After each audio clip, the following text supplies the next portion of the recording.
Vidas ejemplares.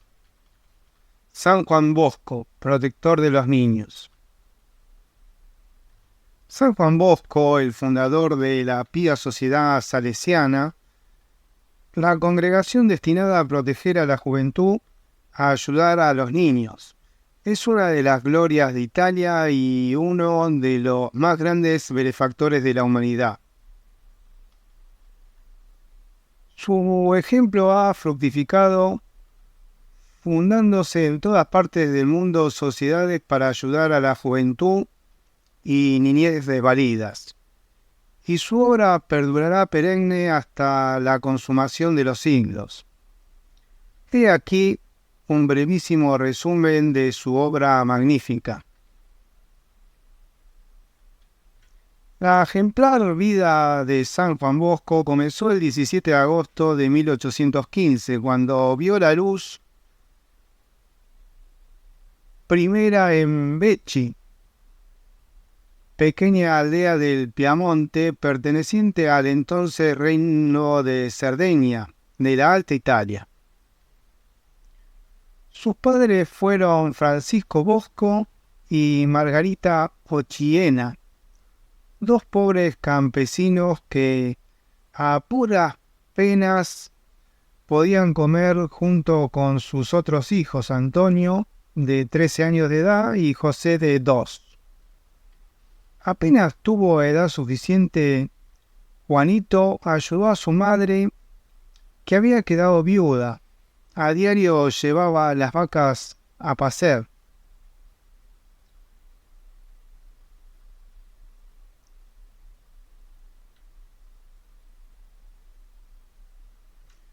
Le decían: qué bueno eres para cazar pajaritos, Juancito.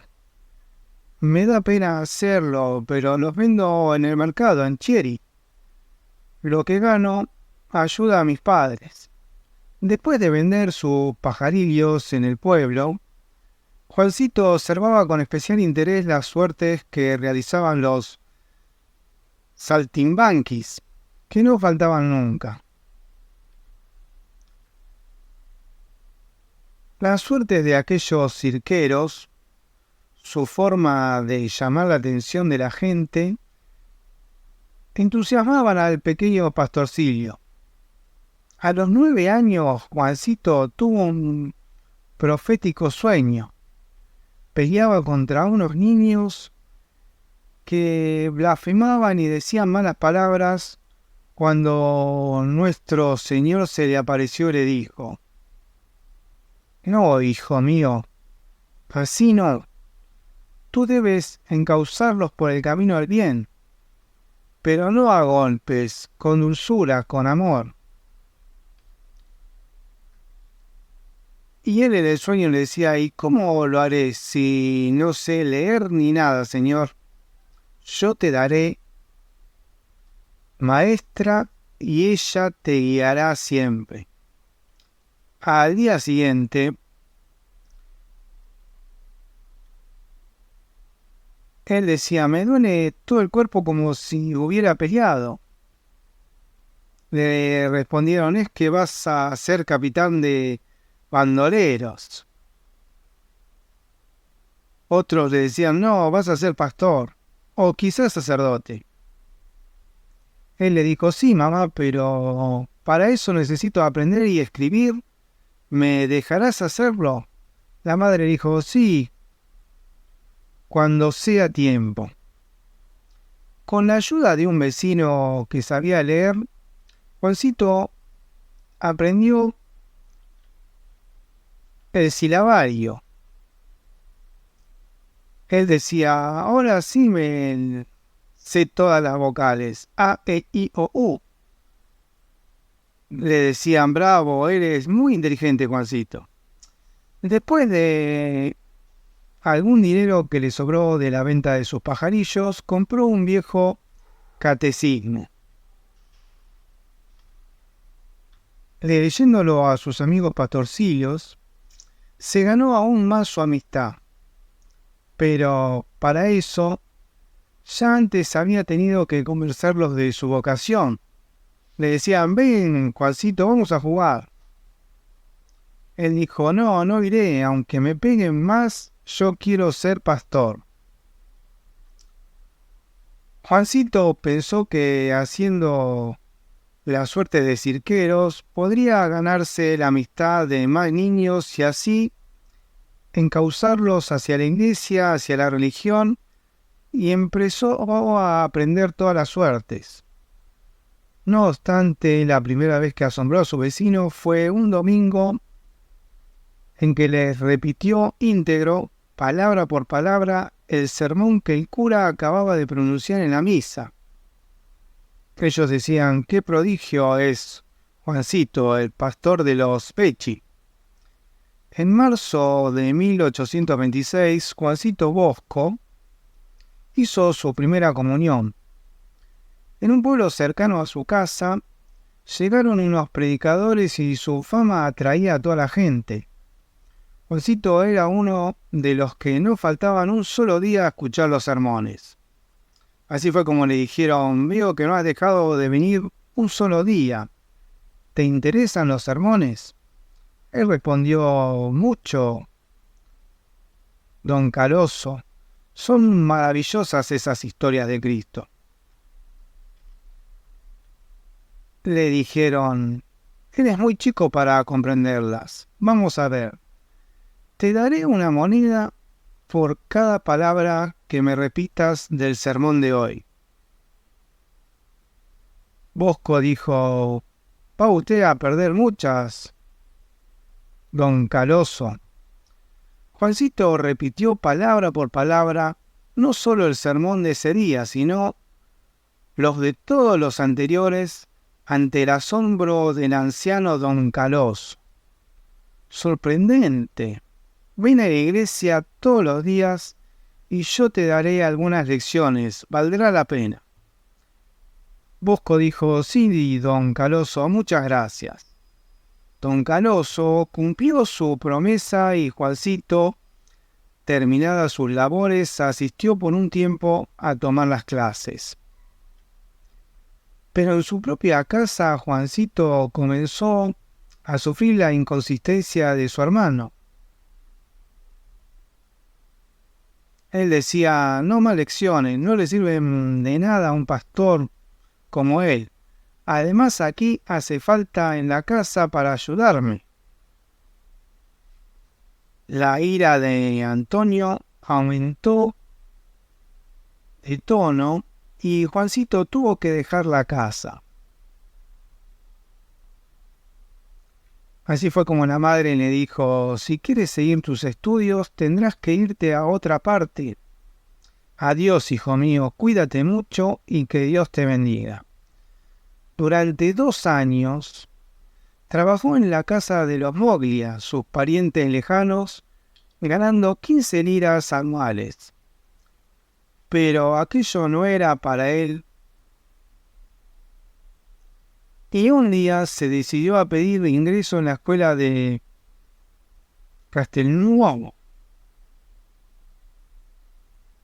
Así le preguntaron, ¿eres pastor? ¿No has ido a ninguna escuela y quieres aprender latín? Él dijo, sí, señor, quiero ser sacerdote. En aquellos tiempos, las escuelas eran solo para los ricos y los otros alumnos se burlaban de su audacia y de su pobre indumentaria.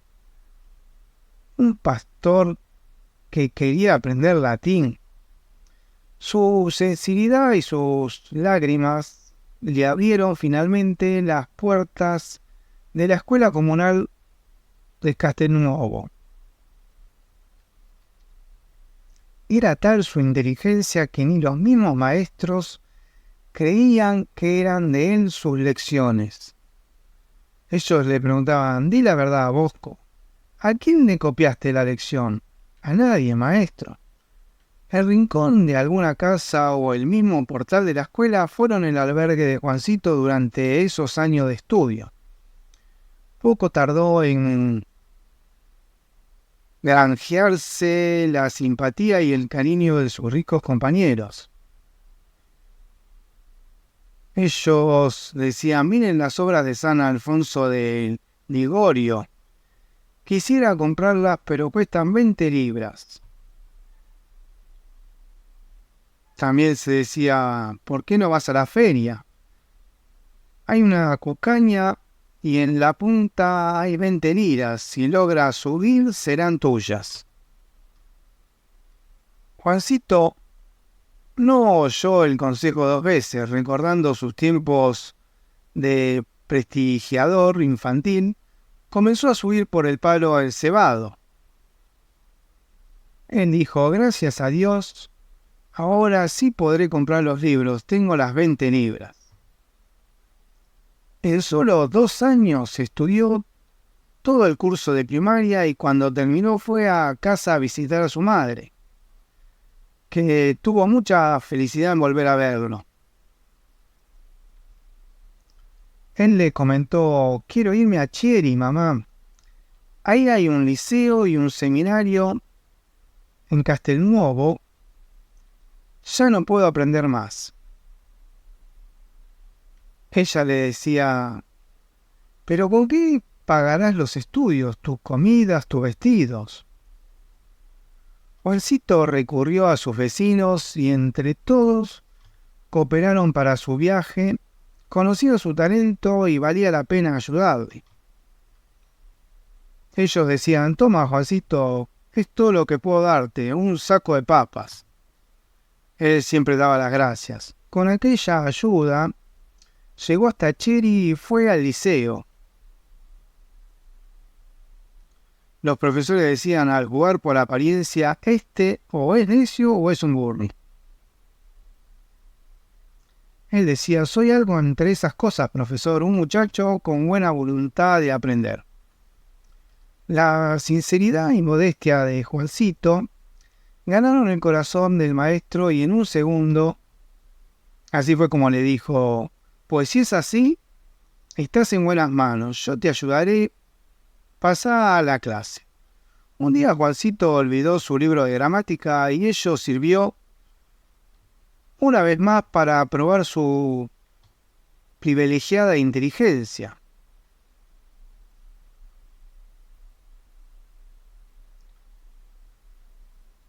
Se comentaba, maestro, ese no es el libro de gramática. Juan está leyendo la clase de memoria. El profesor vio y dijo, es verdad, qué memoria tan asombrosa, Bosco, me has maravillado, te felicito, hijo mío. Su destreza, su inteligencia y su suerte de circo le habían hecho ya un compañero popular, un grupo de estudiantes siempre estaba con él. Él decía, muchachos, tengo una idea, vamos a fundar la Sociedad de la Alegría. Sí, haremos lo que tú digas, Bosco.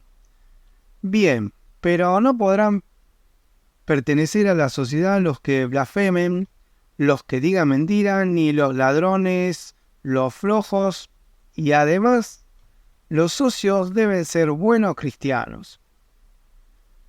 Aceptado, muy bien. Bueno, seguidme, socios de la Sociedad de la Alegría, realicemos nuestro primer acto oficial. Juancito aprovechaba bien su ascendente sobre los muchachos. El primer acto de la sociedad fue ir a la iglesia de San Antonio, de los jesuitas de Chieri, a rezar 3 Ave Marías a la Virgen. Para ganarse el sustento y pagar sus estudios, Juan aprendió los secretos de la panadería y trabajó como confitero en la pastelera de un pariente suyo.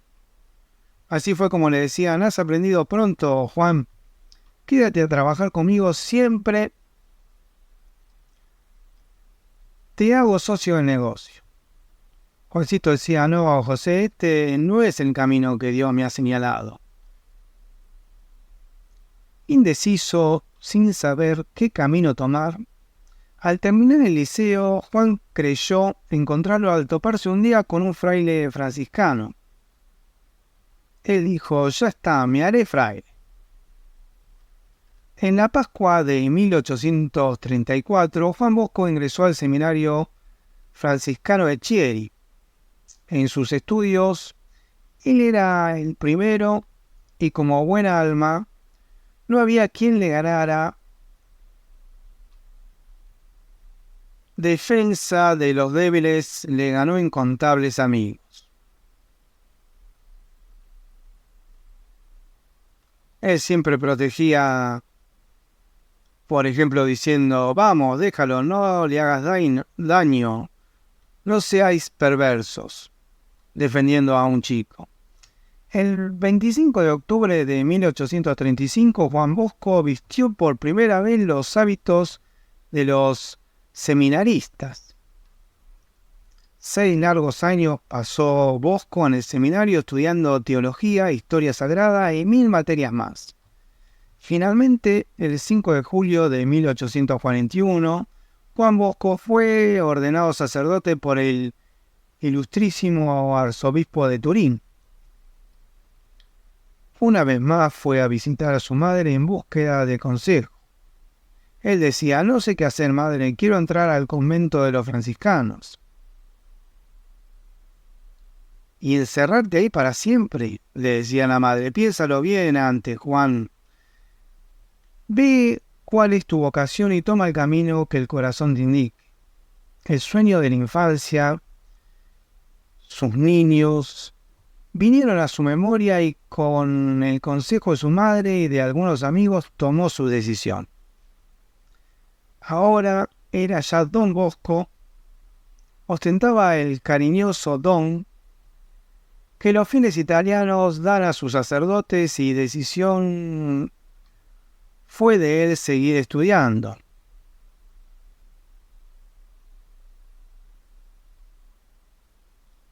Él decía a ellos: me indicó Dios que debería guiar y cuidar. Ya llegará el momento de hacerlo, en tanto seguiré estudiando.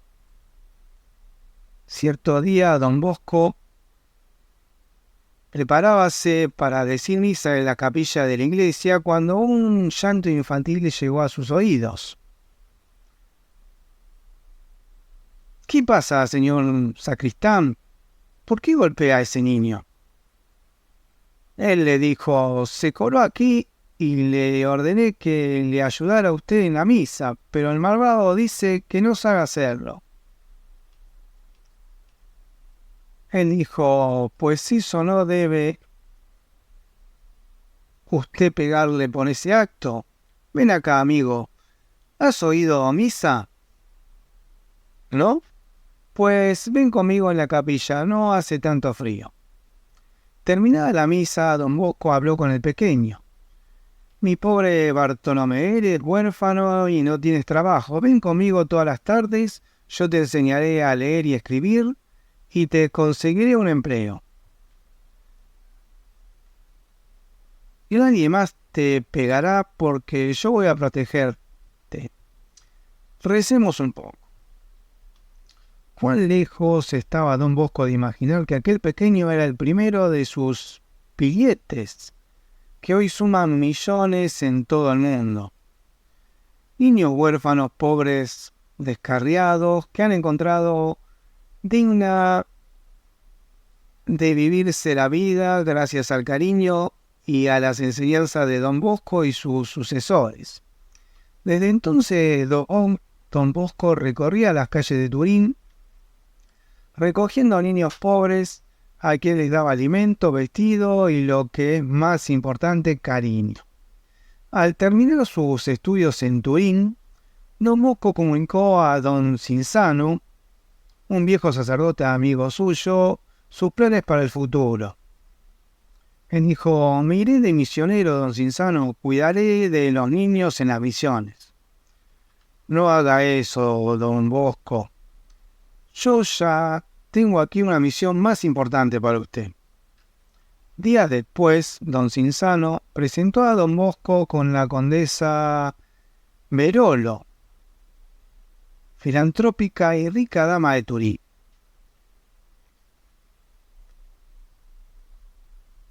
Ella dijo: y aceptando la sugestión de Don Cinzano, quiero que usted dirija el hospital para niños que pienso establecer.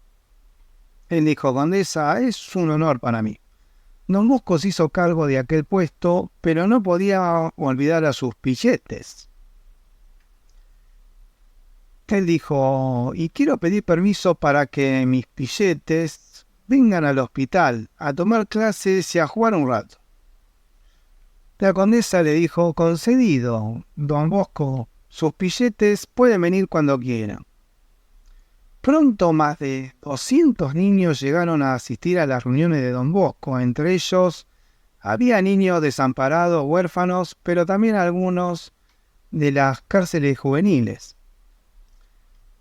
En su alegría durante sus diversiones, los pequeños se olvidaban de ciertas preocupaciones y además hacían mucho escándalo en el hospital. Un día sucedió lo esperado. Le dijeron, ven, don Bosco, hasta mi más querido rosal han destrozado. Los enfermos no descansan con su algarabía, lo siento, pero no deben venir más aquí esos niños. Él dijo, pues lo siento, señora condesa, pero yo me voy con ellos. Ella le dijo, pero ¿cómo? ¿Y deja usted la dirección del hospital? No quisiera hacerlo, pero mis pilletes no pueden venir aquí. ¿Quién cuidará de ellos? Sin otro lugar donde reunir a sus pilletes, don Bosco aceptó la hospitalidad que le dieron en un cementerio. Ahí efectuaría sus reuniones. Valiéndose de las lápidas de los sepulcros, enseñaba a leer a los pequeños. Pero otra vez las travesuras de los pilletes no fueron menos ahí, y hubo de emigrar a otra parte. Don Bosco recurrió al alquiler de un terreno baldío, pero los vecinos se quejaron pronto y también hubo que desalojarlo. Pues pese a todos esos contratiempos, él dijo, tengo fe en que habré de sortearlos todos, le decía don Cinzano, y acabaré fundando una nueva congregación dedicada al cuidado de los niños. Los planes de don Bosco no tardaron en ser conocidos y el comentario aún entre sus mismos colegas no se hizo esperar. Ellos decían, yo creo que don Bosco está loco. Claro, pensar en una congregación cuando no tiene de dónde reunir a los niños.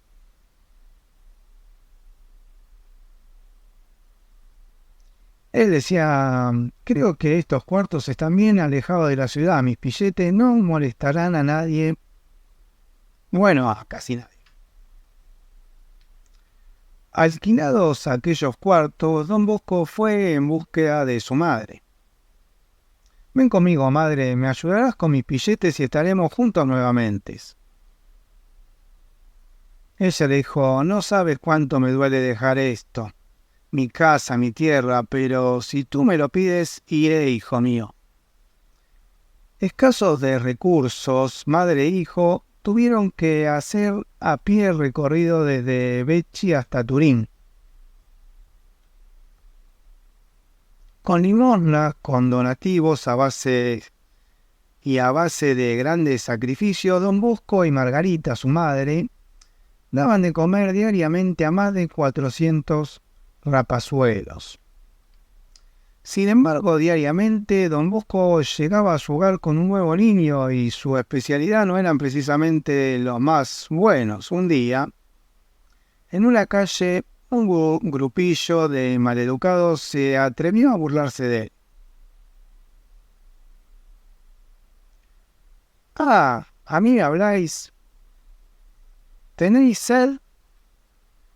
Venid conmigo, os invito a un refresco, yo pago. Así les dijo. Poco a poco don Bosco se adueñó de aquellos malvados.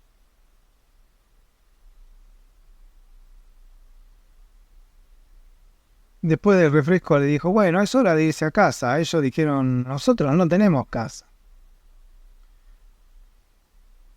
Entonces don Bosco les propuso, pues si queréis, yo puedo ofrecer un rincón. No es muy confortable, pero al menos tenéis donde pasar la noche y además les daré un plato de sopa caliente. Ya en casa, después de haber cenado, don Bosco dio sendas cobijas a aquellos muchachos. Él decía: tomen, me las han regalado para mis pilletes, pero aún no las he podido distribuir. Cobíjense bien y duerman calentitos. Al otro día don Bosco se llevó una gran desilusión. Los muchachos habían escapado con todo y las cobijas. La madre le dijo: te lo dije, Juan, has escogido un camino muy duro, esto es solo el principio, tendrás que hacer muchos sacrificios y tendrás muchas desilusiones. Sin embargo, no mucho tiempo después, también encontró a otro chico y le dijo: Dios mío, pero si estás hecho una sopa, pasa, pequeño, pasa. ¿Qué haces a estas horas bajo la lluvia? Él le dijo: no tengo casa ni padres, me hablaron de usted y vine a pedirle ayuda a don Bosco.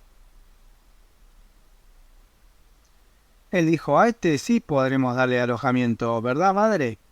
La madre dijo: sí, tiene buena cara, y si nos equivocamos, habremos perdido otra cobija. Al otro día, muy temprano, don Bosco y su madre acudieron donde dejaron al niño. Ahí estaba. Era el primer pequeño que encontraba hogar con dos Boscos. Antes, todos los pilletes habían sido externos. Con él se iniciaba una nueva era en la vida de don Bosco. Él dijo: y hay tantos como él, necesitamos darle alojamiento a todos, madre. Y ella dijo: ¿y cómo haremos? Los cuartos son pequeños, no tenemos dinero. Ya sé, compraremos toda la casa.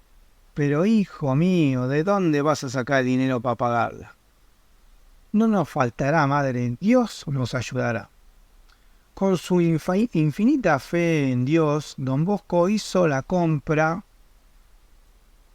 Unos préstamos y algunas limosnas le dieron el dinero para pagar la casa.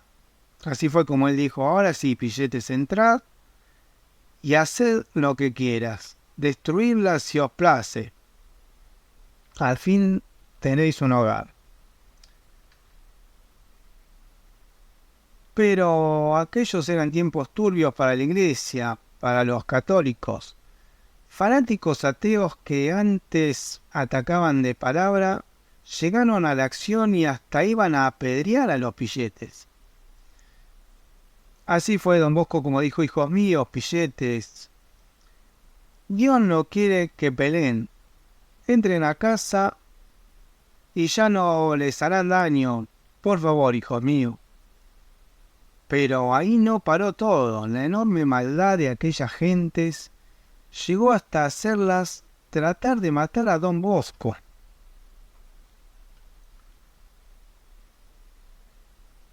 La madre le dijo: Juan, ¿qué ha sido? ¿Te hicieron daño? No, madre, lo que siento es que hayan roto mi sotana. Es la única que tengo.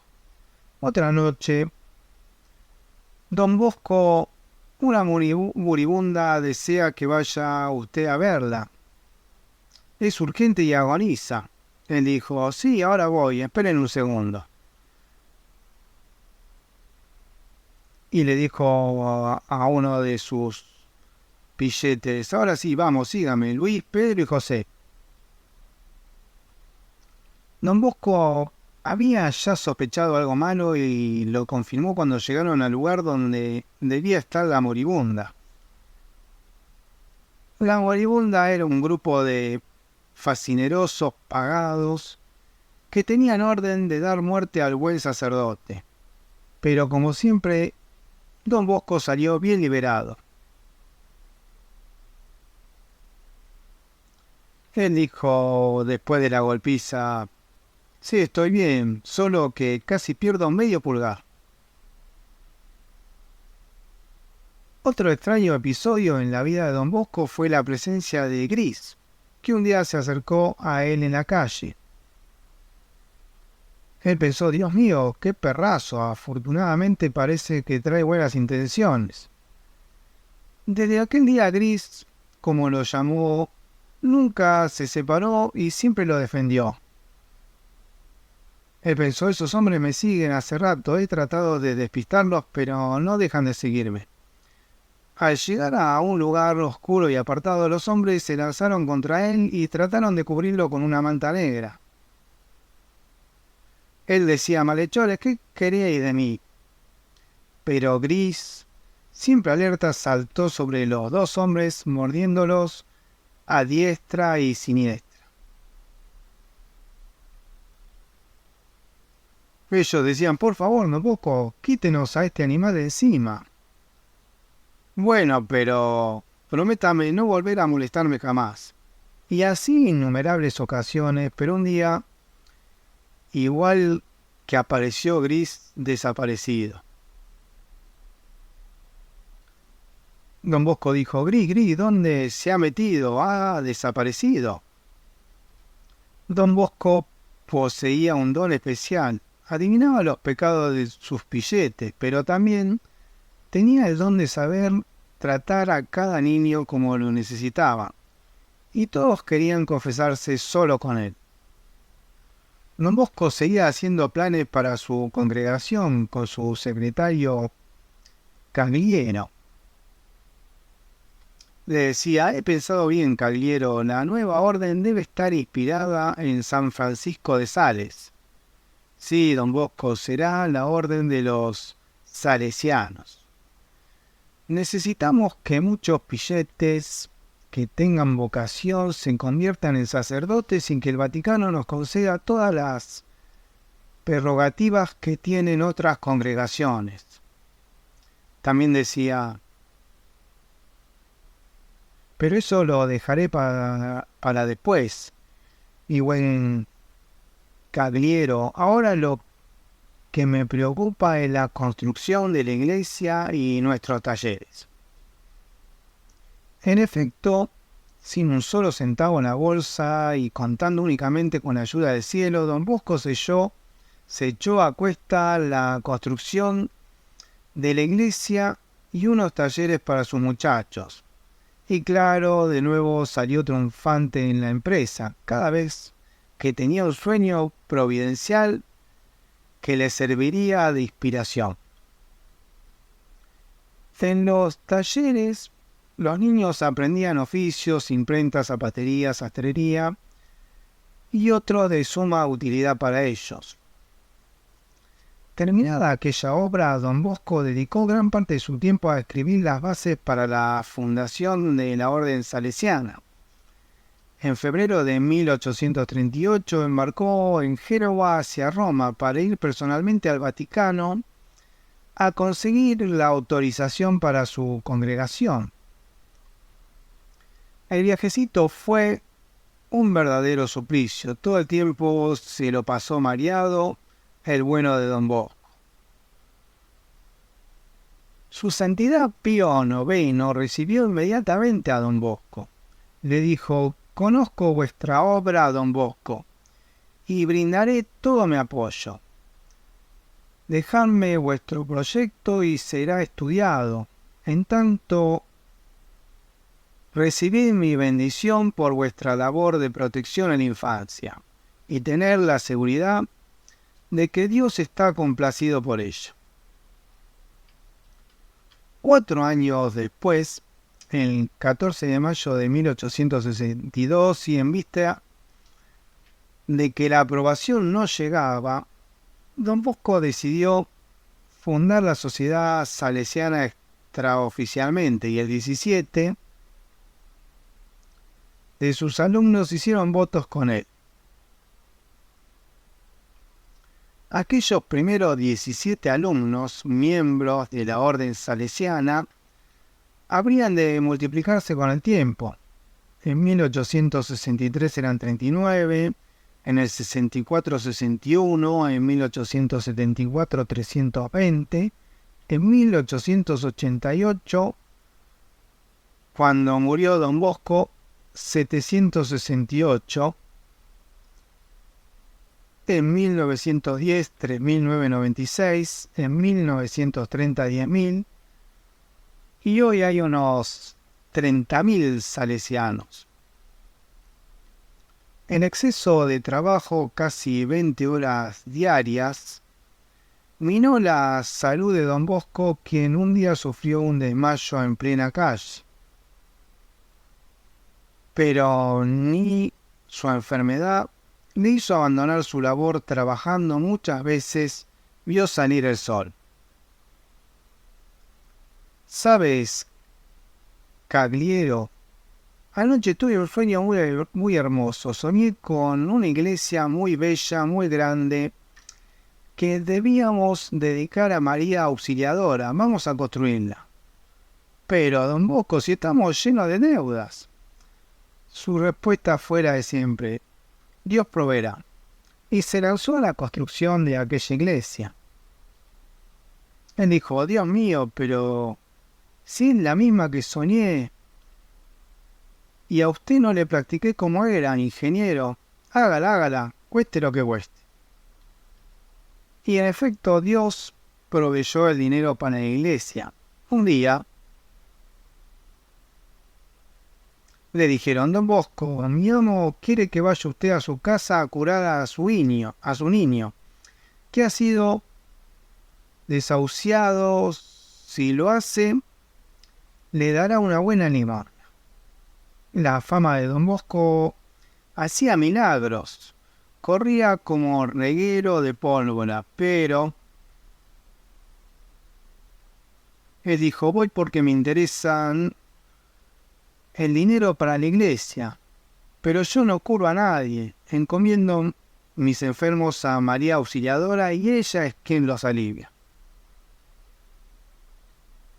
Él decía: tened confianza en la Virgen María Auxiliadora, ella os salvará.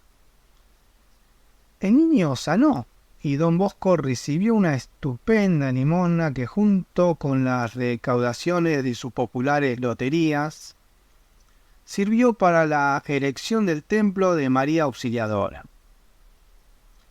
En aquellos días, las varices casi impedían caminar a don Bosco y todavía nuevos problemas aparecían a diario. 3 chicos que terminaron los estudios, don Bosco, y están listos para ordenarse sacerdote. Lo sé, pero el señor arzobispo de Turín no quiere ordenarlos. Si no hacen un año de seminario, eso los alejaría de los salesianos y quizás los perderíamos. Él dijo: escribiré a Roma, su santidad me ayudará. En tanto yo trataré de convencer al señor obispo. Por aquella vez el arzobispo accedió y ordenó a los 3 primeros sacerdotes de la sociedad salesiana, aún no aprobada oficialmente por el Vaticano. Él decía: lee esta carta, Cagliero. El Consejo de las Congregaciones del Vaticano no aprueba nuestras reglas ni nuestra orden. No es posible, don Bosco.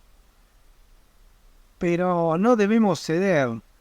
Sé que el diablo está luchando por impedir que se realice esta obra, que es encargo de nuestro Señor, y Belcebú no me va a ganar a mí. Esta vez la providencia vino en ayuda del pobre don Bosco.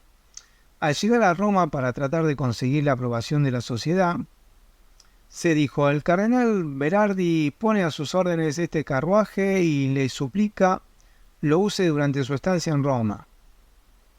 El cardenal Berardi, uno de los miembros de la Sagrada Congregación, que no aprobó mi orden. Su eminencia le suplica que haga usted un milagro y salve a su pequeño sobrino que está gravemente enfermo. Él decía: su eminencia querrá que lo encomiende a María Auxiliadora, que es diferente. De propósito, don Bosco fue a ver al niño hasta varios días después, cuando el cardenal Berardi insistió. Por favor, don Bosco, sálvelo. El niño sanó y la noticia sacudió a toda Roma. Don Bosco realizaba milagros, el pueblo entero lo seguía, quería su bendición y sus milagros. ¡Viva don Bosco! ¡Su bendición, don Bosco! El sumo pontífice recibió por segunda vez a don Bosco. Decía el cardenal Berardi, me ha hablado de sus milagros, don Bosco. Ahora mismo hablad con los miembros de la Sagrada Congregación. Os aseguro que vuestro asunto se arreglará. Gracias, Santo Padre. Su primera entrevista fue con el cardenal Antonelli, secretario de Estado del Vaticano. Él le dijo, es imposible que me levante, don Bosco. Tengo varias semanas sin moverme de este sillón. La gota no me deja. Mañana podrá hacerlo vuestra excelencia si promete a la Virgen hablar a su santidad en favor de mi obra. El segundo milagro se realizó y al día siguiente el cardenal Antonelli aparecía ante el Papa completamente sanado. No me extraña esto, cardenal, estoy convencido de que la mano de la providencia guía al buen don Bosco. Así es, Santísimo Padre. Ahora ya solo le faltaba un obstáculo a don Bosco.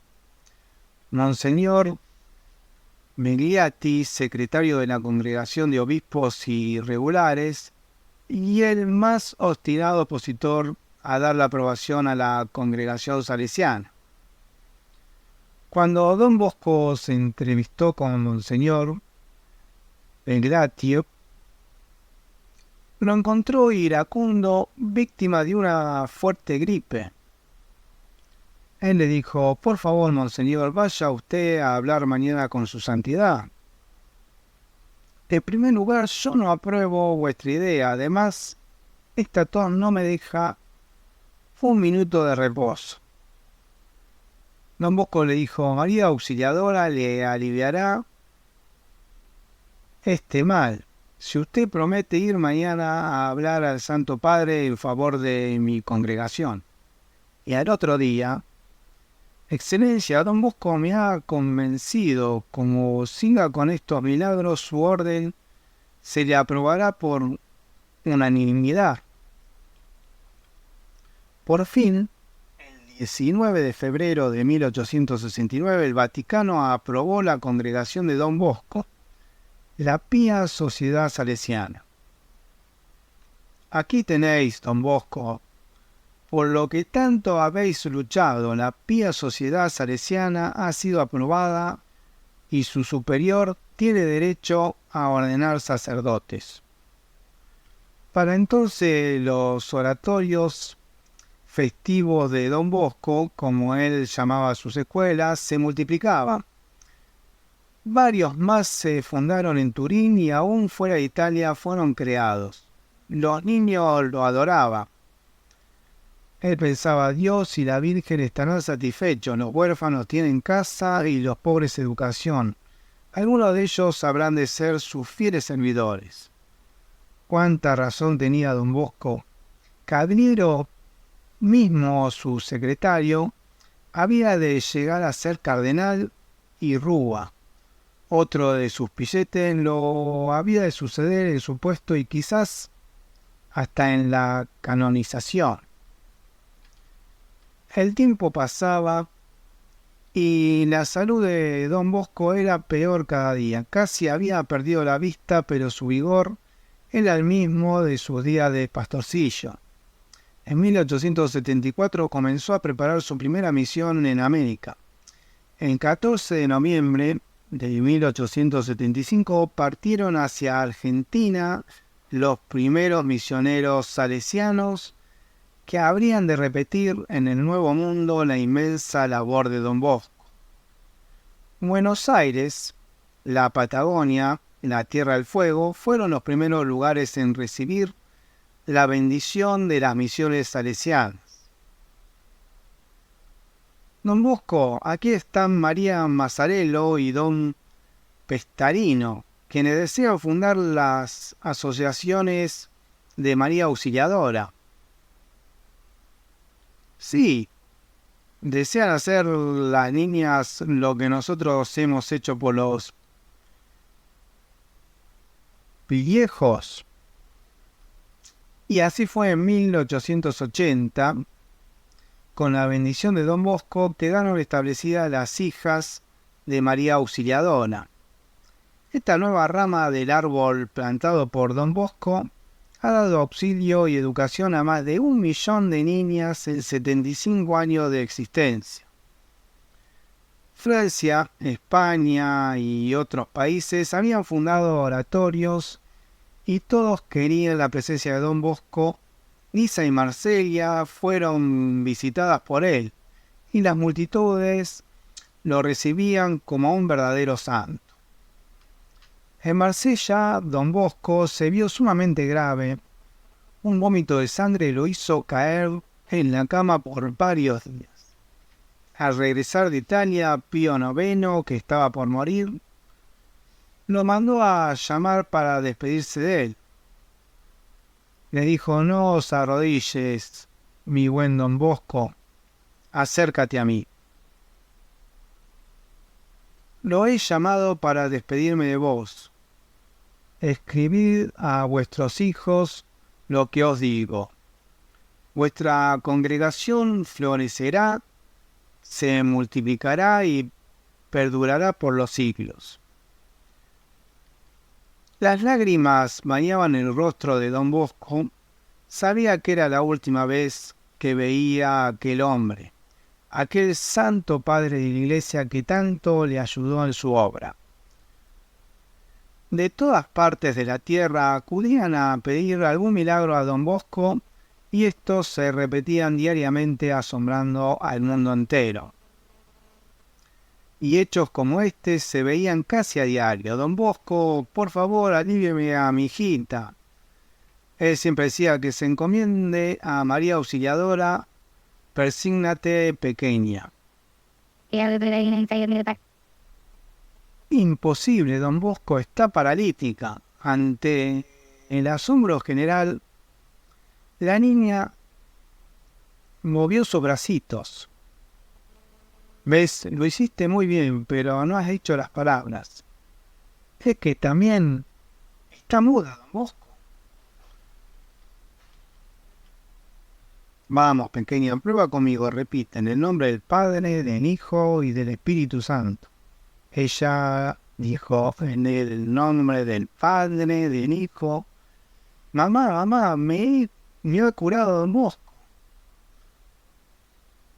No es Don Bosco, hijita, ha sido María Auxiliadora. Ve a su altar y dale las gracias. En 1886, Don Bosco fue a España invitado a visitar los oratorios hispanos. Al regresar de aquel viaje, sus males se agravaron. El 31 de enero de 1888 falleció Don Bosco, rodeado de sus pilletes. El mundo católico lloró la pérdida de aquel verdadero santo. Murió feliz porque había podido cumplir su misión. En 1929 Don Bosco fue declarado beato y en 1934 el Papa Pío XI lo canonizó. Ahora era San Juan Bosco. Y el 31 de enero de cada año, la juventud del mundo recuerda la memoria de aquel santo varón, uno de los más grandes benefactores de la humanidad, San Juan Bosco.